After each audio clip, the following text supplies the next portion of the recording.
السلام عليكم ورحمة الله وبركاته. ازيكم عاملين ايه؟ وحشتوني جدا جدا من اخر فيديو عملته. النهارده هنعمل مع بعض تنظيفة الفراخ بطريقتي. دي فرخة عبارة عن 2 كيلو او 2 كيلو وشوية كده. طبعا بحب انضفها واشيلها متنضفة عشان اطلعها على طول في اي وقت جالي ناس فجأة عزومة تعبانة ومش فايقة بقى ان انا اقعد انضف وكده، فبنضفها واشيلها متنضفة. انا بحب الفراخ سواء مسلوقة او محمرة او في الفرن. بحب اشيل منها الجلد، يعني مش بحب الجلد خالص، لان كده كده اوريدي لما بنسلقها بالجلد عشان اخد منها الشوربة. لما باجي احمرها بروح شايلة الجلد، او بعد التحمير اروح شايلة الجلد. طيب انا عايزة احمر اللحم بتاعها نفسه، فاحنا مش بناكل الجلد فمش بنشيله، تقدروا تخلوه تنضفوا بس من تحته علشان بيبقى فيه زي مزلقة كده تحت الجلد، مش بتبقى حلوة قوي. وتقدروا بقى ان انتوا تقطعوها عدد القطع اللي انتوا عايزينها.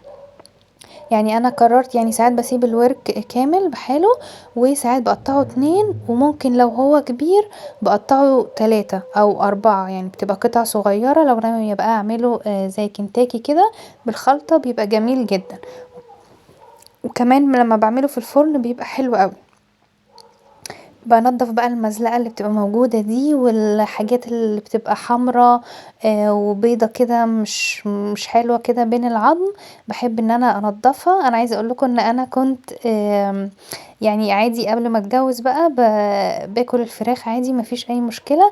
بس بعد ما اتجوزت بقى ولقيت التنظيف بتاعها وكده كنت بقرف منها شوية. وبقرف ان انا اكلها، يعني نضفتها بقى وشفت الحاجات اللي بنضفها منها وكده، فقعدت مدة كده قرفانة شوية. والرقبة، خصوصا الرقبة بتاعت الفرخة دي كانت عشقي من قبل ما اتجوز. اقعد بقى مصمص فيها كده وبتبقى جميلة قوي. من ساعة ما اتجوزت وبقيت انا اللي بنضف الفراخ بقى وشفت شكلها وكده. كان مرة الفرارجي جابها لي الرقبة بالراس بتاعتها والعين بتاعتها وكل حاجة، اللي هو طب ما انت تجيبها بقى نذبحها بالمرة. فقرفت منها جدا، اي حاجة فيها عين سواء الفراخ او السمك او كده، اللي يعرفني يعني يعرف عني المعلومة دي، بقرف منها جدا. ولو سمكية براسها وعينيها وكده بقرف كده وبخاف من شكلها فما باكلهاش. فبقيت ايه خلاص حتة الرقبة دي ما بقيتش اكلها خالص، سواء بقى فيها عين ما فيهاش عين ما بقيتش اجي جنبها خلاص. بس تقدري يعني تخلوها وتعملوا منها الشوربة، ما فيهاش اي مشكلة يعني. ببتدي بقى الصدور والجناح بنضفها كويس جدا وبين العظم. وببتدي بقى ان انا الجناح يعني عبارة عن قطعتين كده، في قطعة رفيعة خالص وقطعة فيها لحم. القطعة الرفيعة دي انا بشيلها برميها. كنت الاول بحب برضو امصمص فيها واكلها زمان، بس مش عارفة جاتلي برضو قرفة منها يعني فكر غريب كده عن اقتناع ان الفرخة اما يكون عندها برد تروح مسحة بايديها وهو ده الجناح بقى اللي بتمسح بيه يعني بايديها. طبعا يعني فكر طفولي جدا، بس ايه يعني الحاجة اللي خلتني اعرف منها فما بقيتش اكلها. بس دلوقتي طبعا بيتباع الاجنحة دي بالكيلو زي ما بيتباع الوراك بالكيلو. وساعات برضو مش بجيب فرخة كاملة، يعني بحب يعني بتبقى فترات كده، ساعات اجيب بانيه لوحده ووراك لوحدها، وساعات اجيب فرخة كاملة وابتدي بقى ان انا ايه اقطعها كده، يعني بيبقى حسب المزاج يعني، كده شوية وكده شوية علشان ما نزهقش. طبعا انا حاطه عندي الحوض متقسم 2، فحاطه جزء بنضف فيه والجزء التاني حاطه فيه كيس عشان الحاجات اللي بطلعها البيضة والعظم والكلام ده ما يسدش معايا الحوض، وبرميه بقى في الكيس زي ما احنا شايفين كده. خلاص انا خلصت الكمية بتاعتي وقطعت عدد التقطيعات، عايزة اقول لكم اتقطعت معايا ازيد من 10 قطع.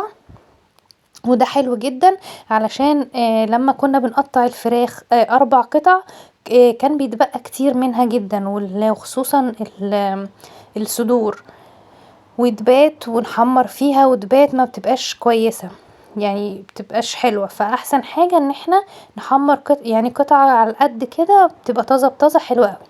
بغسلها بقى بمية، بنقعها في مية ودقيق ورشة ملح. كنت في الاول بغسلها بضيف الخل ليها، بس الخل لقيته بيثبت الزفاره ومش حلو ابدا، فمبقتش استخدم الخل. بصوا يعني الفرخه بقت بتنور وطبعا ادتني عدد قطع ما شاء الله حلوه، تقدروا تقطعوها القطع اللي انتوا عايزينها وحسب طبعا وزن الفرخه. عايزه اقول لكم ان دي تنظيفتي برضو للبانيه، سواء جبتوا بانيه لوحده او وراك لوحدها منضفه كويس جدا واقطعها، وبنضفها بدقيق وملح وميه بس، مش اي حاجه تاني. في حله بقى على النار نضفتها وحطيتها في مصفى عشان تصفي منها اي ميه او اي بواقي دقيق فيها.